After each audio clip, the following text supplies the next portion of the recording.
62వ వార్డులో Friday, dry day. GVMC 62వ ward దుర్గానగర్లో శుక్రవారం west zone Malkapuram area malaria విభాగం ఆధ్వర్యంలో ఫ్రైడే, డ్రైడే కార్యక్రమం జరిగింది. ఈ కార్యక్రమంలో ముఖ్య అతిథిగా west zone malaria inspector D Ravikumar పాల్గొని మాట్లాడుతూ డెంగ్యూ, మలేరియా, చికున్ గునియా తదితర సీజనల్ వ్యాధులను వ్యక్తిగత పరిశుభ్రతతోనే నివారించవచ్చన్నారు.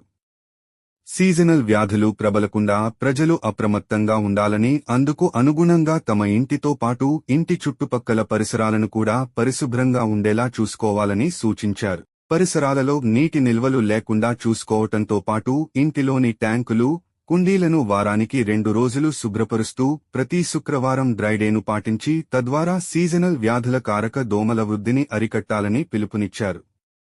ఈ కార్యక్రమంలో మలేరియా సూపర్ వైజర్లు దుల్లా శ్రీనివాసరావు, పోతాబత్తుల రాంబాబు, ఆర్పీలు హెమలత, సంధ్య తదితరులతో పాటు ఆశా కార్యకర్తలు, మలేరియా సిబ్బంది అధిక సంఖ్యలో స్థానికులు పాల్గొన్నారు. 62వ వార్డులో ఫ్రైడే, డ్రైడే. జీవీఎంసీ 62వ వార్డు దుర్గానగర్లో శుక్రవారం west zone Malkapuram area malaria విభాగం ఆధ్వర్యంలో ఫ్రైడే, డ్రైడే కార్యక్రమం జరిగింది.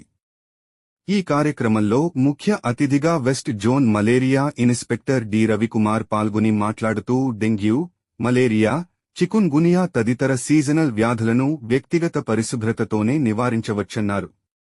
సీజనల్ వ్యాధులు ప్రబలకుండా ప్రజలు అప్రమత్తంగా ఉండాలని, అందుకు అనుగుణంగా తమ ఇంటితో పాటు ఇంటి చుట్టుపక్కల పరిసరాలను కూడా పరిశుభ్రంగా ఉండేలా చూసుకోవాలని సూచించారు. పరిసరాలలో నీటి నిల్వలు లేకుండా చూసుకోవటంతో పాటు ఇంటిలోని ట్యాంకులు, కుండీలను వారానికి 2 రోజులు శుభ్రపరుస్తూ ప్రతి శుక్రవారం డ్రైడేను పాటించి తద్వారా సీజనల్ వ్యాధుల కారక దోమల వృద్ధిని అరికట్టాలని పిలుపునిచ్చారు. ఈ కార్యక్రమంలో మలేరియా సూపర్ వైజర్లు దుల్లా శ్రీనివాసరావు, పోతాబత్తుల రాంబాబు, ఆర్పీలు హెమలత, సంధ్య తదితరులతో పాటు ఆశా కార్యకర్తలు, మలేరియా సిబ్బంది అధిక సంఖ్యలో స్థానికులు పాల్గొన్నారు.